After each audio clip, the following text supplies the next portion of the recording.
is a man gifted by God as a teacher, a man with the gift of contempt, a man who is not afraid to correct the wrong teachings, a man who is not afraid to rebuke the wrongdoers, a man who is willing to teach righteousness based on the Word of God, a man who leads lost members back to the church like a shepherd looking for a lost sheep. This is the job designed by God for him. And he is Itanabas, the caterman of the false teachings. Listen to him because he is a servant of God to teach the truth. And the truth shall set you free.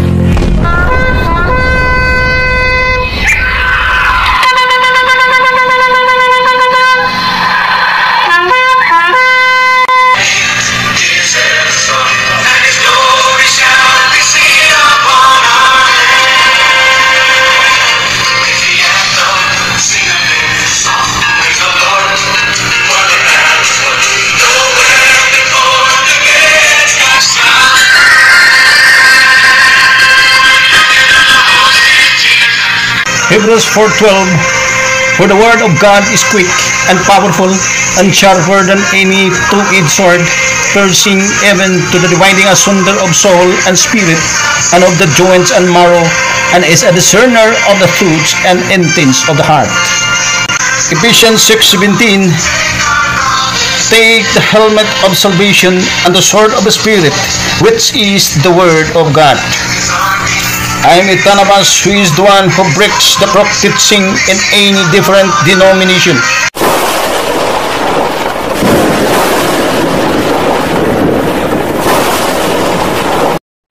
Okay, hello mga kabradsis. Good afternoon once again. Welcome back to my channel, my brother and sisters, no? Itanabas channel. Nandito na naman tayo ngayon. Mayroon na naman tayo ngayon na banggitin sa atin pong pagbablog sa hapong ito. At happy Sunday everyone. God bless bawat isa sa atin, no? Lalo na ngayong buwan na to ay pagdiriwang ng Kapaskuhan sa kapanganakan ng ating Panginoong Hesus, no? Hanggang ngayon, no, hindi pa tapos ang mga party-partihan dyan, no? Sa labas, sa mga hotel, sa mga restaurant, kung saan-saan lang ang ano nila, no, venue sa mga kabradses natin na mga Pilipino, no, kung ano man siya, dahil tayo kasi Christian country, Christian nation. So parang kaugalian na natin sa mga Pilipino dahil nasa isip nila sila po yung Kristiyano, kaya mayroon talaga, no, mayroon talagang pagdiriwang ng Kapaskuhan. So yung tinatawag na parang naging common na rin, no, itong ginagawang party-party. Ang iba doon nagparty sa mga beach resort, no, at ang iba naman sa mga hotels, at ang iba naman sa mga ano lang, no, sa mga private place, yun, no. Kaya God bless sa inyo lahat, no, dahil tayo po ay sumampalataya ng ating Panginoong Hesus na tagapagligtas sa atin. Yun naman talaga ang pinakamahalaga, no. Ang pinaka-importanting bagay is to believe Jesus Christ as your personal Savior, to believe Jesus Christ as the Savior of all mankind, no. Tayo po ay magpapasalamat din, ngunit ang selebrasyon talaga, ang pagdiriwang ng iba, lalo na itong Roman Catholic Church members, iba talaga ang pagdiriwang, no. Parang hindi mo talaga makikita na galing sa paniniwala sa Panginoong Hesus at saka sa Biblia. Yun naman ang problema, kasi tayo po ay nag-celebrate, party-party, tapos pag-uwi, mayroon ng mga pangyayaring naganap na hindi kalugod-lugod sa paningin ng Diyos, in the sight of God, no. Tulad na lamang ng mga paglalasing, no, naglalasingan diyan, ang iba nga nagtitake ng druga, pagkatapos umuwi na, mayroon nang naganap na mga masamang pangyayari, ang iba na-rape na dahil ganyan, no. Yung budhi sa isang tinatawag na selebrasyon, lalo na sa mga hindi talaga biblical Christian, yung mga tao na yan, wala talaga. Kaya nga sabi ng ating Panginoong Hesus, no, kung atin pong babasahin sa Marcos Kapitulo 7, ayun, may sabi ang Panginoong Hesus dyan sa Mark chapter 7 verse 7 to 9. Babasahin ko muna mga kabratsis. Mahalaga ito no, para malaman no ng bawat mga kapatiran, no, mga Roman Catholic Church member, para marunong tayong magdiwang paano tayo kalulugdan ng ating Diyos, ng ating Panginoong Hesus, no. Dito po sa Marcos Kapitulo 7, sabi po dito, howbeit in vain do they worship me, teaching for doctrines the commandments of men, no. Yun ang sabi ng ating Panginoong Hesus, no. Walang silbi, no, walang bisa ang pagsamba mo sa Panginoong Hesus, ngunit yung pagtuturo ng isang tao'y dahil sa isang doktrina na commandments or tradition, or kumbaga tradition of men. Yun naman talaga ang naging problema. Kaya nagiging pangit sa paningin ng Diyos yung selebrasyon ng mga taong hindi biblical na tao, no? Membro ka lang ng isang religion tapos hindi man lang itinuro ng inyong leader na para sana tayo po maunawaan natin ang budhi ng Kapaskuhan sa pagkasilang o sa kapanganakan ng ating Panginoong Hesus. Yun lang talaga hindi itinuro, kundi ang itinuturo dyan sa isang relihiyon ay isang doktrina or tradisyon na gawa-gawa lamang ng tao. Kaya nga yung pag-celebrate ng Christmas, no, sa relihiyon na yan, ang nangyari doon, ay magkita natin talaga na tradition of men, yun talaga ang teaching, doktrina ng mga pagano. It is from paganism, yung tradition na ginagawa or ginaganap membro ng isang relihiyong Roman Catholic Church, no. Yun ang mga Roman Catholic Church members na sila po'y nagdiriwang ngunit hindi nila alam. Kaya ang nagiging sanhi ng problema dyan, yung nagtuturo, nangangaral ka, hindi mo man lang tinuruan ng tama. Na kaya nga sabi ng Panginoon, walang bisa yung pagsamba ninyo sa akin dahil itinuturo ninyo yung tradisyon na ginagawa ng tao. Yun, yung Christmas na yan, that is a tradition made by men, no, or made by man, yung tradisyon na galing yan sa pagano, yung mga Christmas tree, mga stars, mga half moon, mga sunlights, mga lights dyan, no, kumikiningning yung ilaw, yan, no, galing yan sa paganism yan na katuruan, no. Kahit kailan hindi nagtuturo ang mga apostol, hindi sinasabi sa Biblia na yun gawin nyo para magdiwang kayo sa kaarawan ng ating Panginoong Hesus, no? Hindi naman tayo tutol dahil may mga bagay naman na during the time of month of December, mayroon pong mga biniyayaan. No, walang tutol po tayo dyan. Yung biniyayaan ka, galing yun sa kumpanya nyo, galing sa sino mang taong nagbigay ng gifts, no, walang problema ito. No, ito kasi itong giving talaga ay ito po'y biblical at ito po'y kailangan gawin ng tao habang may buhay pa po tayo. Dahil ito po'y kaugalian ng mga totoong Kristiyano, magbibigayan. Kaya lang, suriin niyo yung puso't isipan niyo kung yung pangbibigay niyo ay totoo ba o from the bottom of your hearts. Yun ang suriin niyo. Ngunit kung kayo lay nagbibigay dahil ito po'y kaugalian, no, hindi naman lang ginagawa mo yan dahil sa Panginoon, naging tradisyon nga no, parang useless yan ang lahat ng ginagawa mo. Okay, mga kapatid, kaya suriin ninyo ng maigi, no. Ang Biblia, hindi po ito magkulang sa atin. Tayo po'y tuturuan sa katotohanan. kung paano natin gawin, paano natin ipinagdiwang ang kaarawan ng ating Panginoong Hesus. Ngunit wala namang nagdiriwang ng mga apostol, mga forefathers, Christian natin noon na sila po'y nag-celebrate ng kapanganakan ng Panginoon. Wala naman yun na-record, no? It is not recorded to the Bible. No? Walang record yan dahil hindi yun importante, hindi yun mahalaga. No? Yung mag-ano ka, no? Hindi naman yun masyadong mahalaga dahil pag hindi yun recorded sa Biblia, ibig sabihin hindi yun sineselebrate ng mga apostol, ng mga believers of Christ during the time of first century, the time ng ating Panginoong Hesus, or period sa mga apostles. No? Kung hindi yung ginagawa, ibig sabihin hindi yun importante.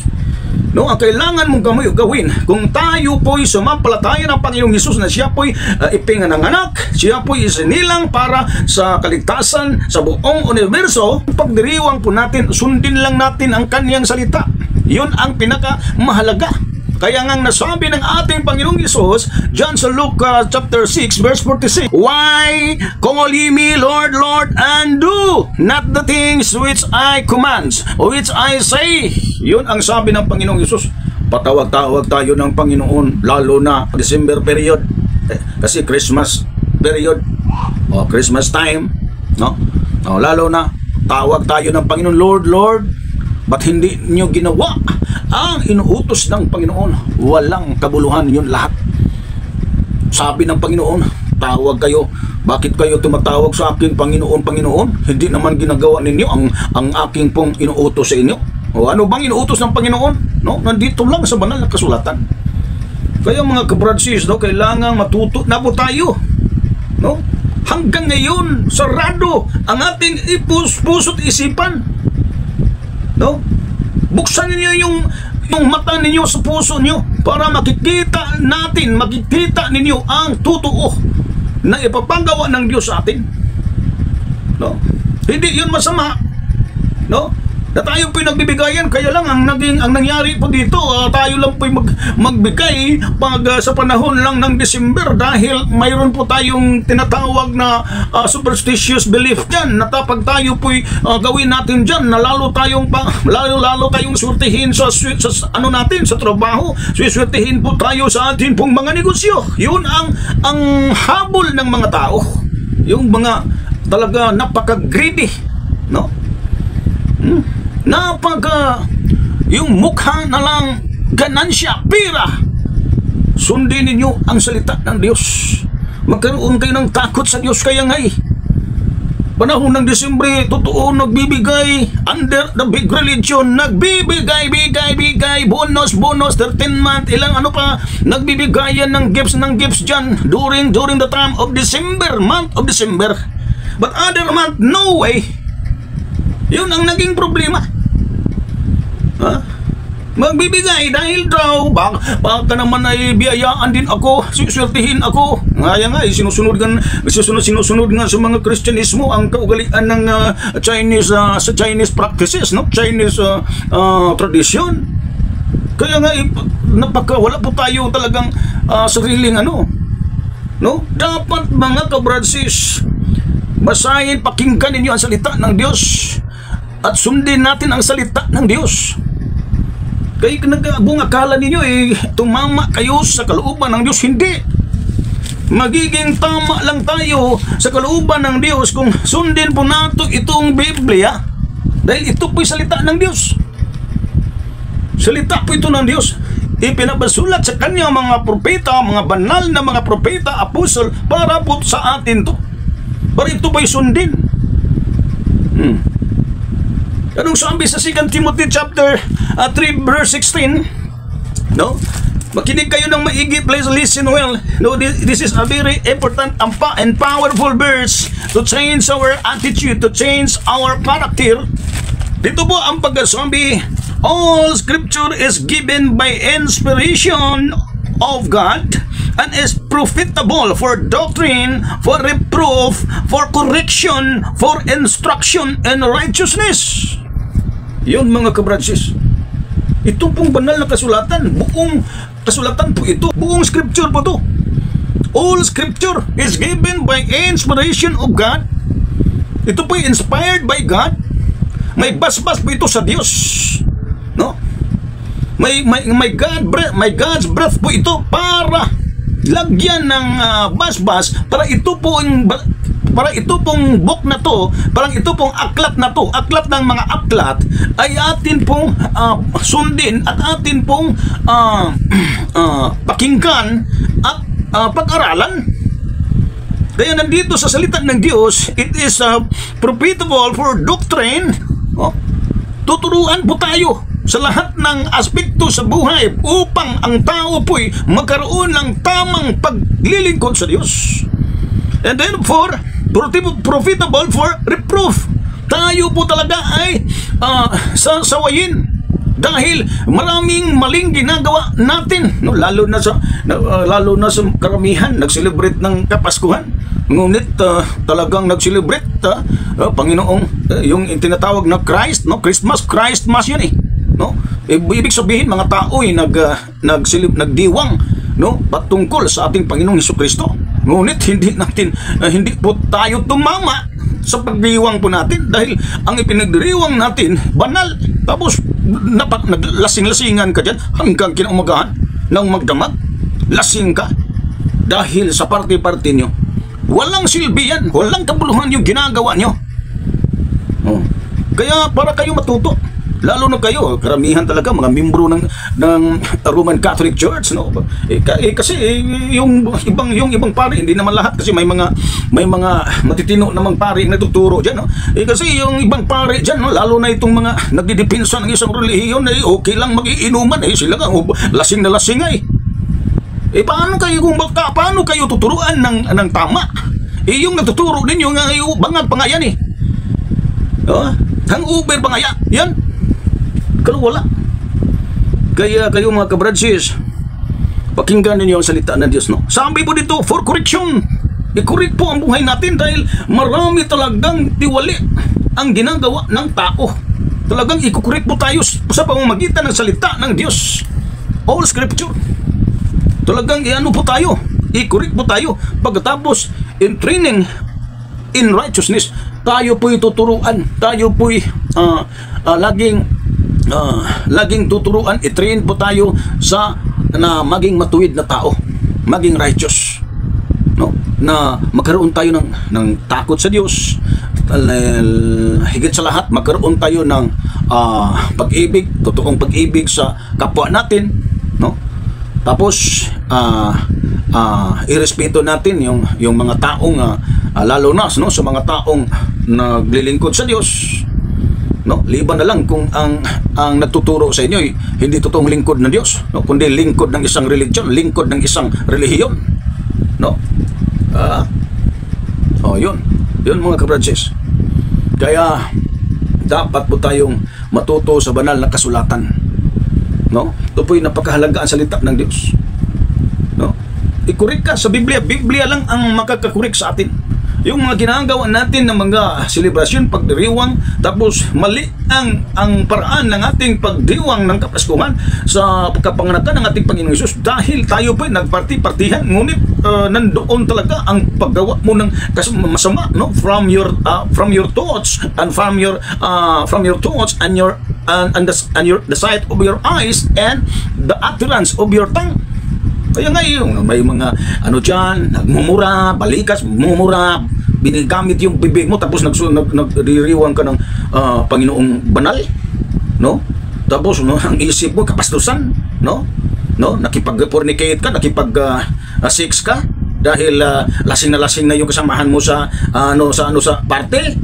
Yun, tama ba yan ng pagdiriwang ng banal na Jesus? No, kapanganakan ng banal na Panginoong Jesus?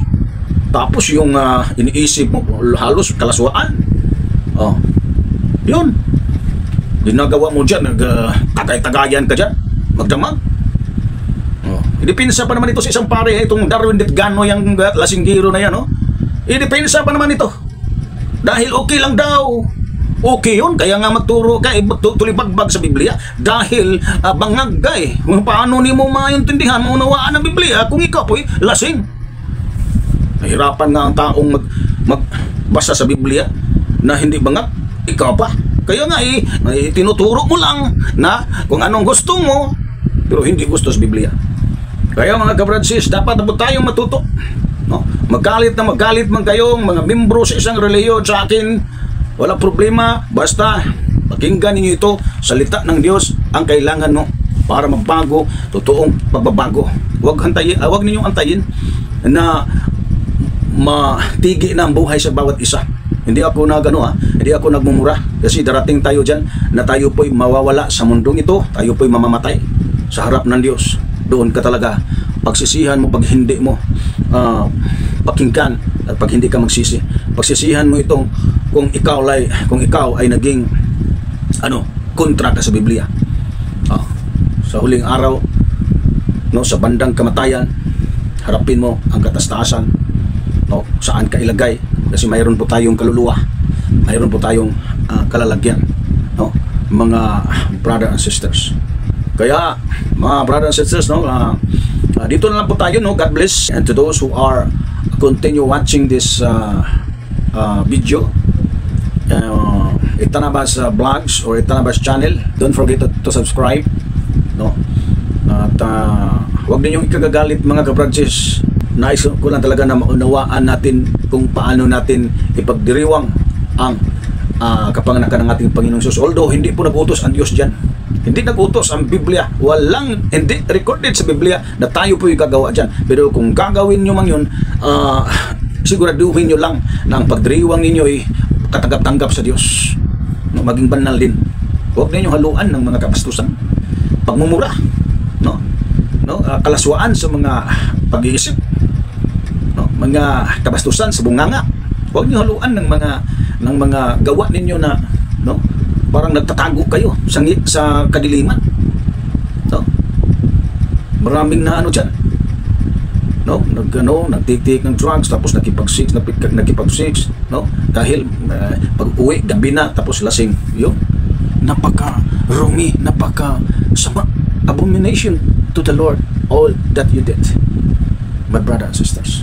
Kaya dito na lang po tayo, at ako po'y sumampalataya sa Panginoon, at ako po'y naniniwala na pag ikaw po'y magsisi, hindi pa huli ang lahat, ikaw po'y masumpungan mo talaga ang totoong paglilingkod ng Diyos, na walang halong karumihan, daya. And God bless all, and to God be the glory. Purihin na Diyos, purihin si Jesus.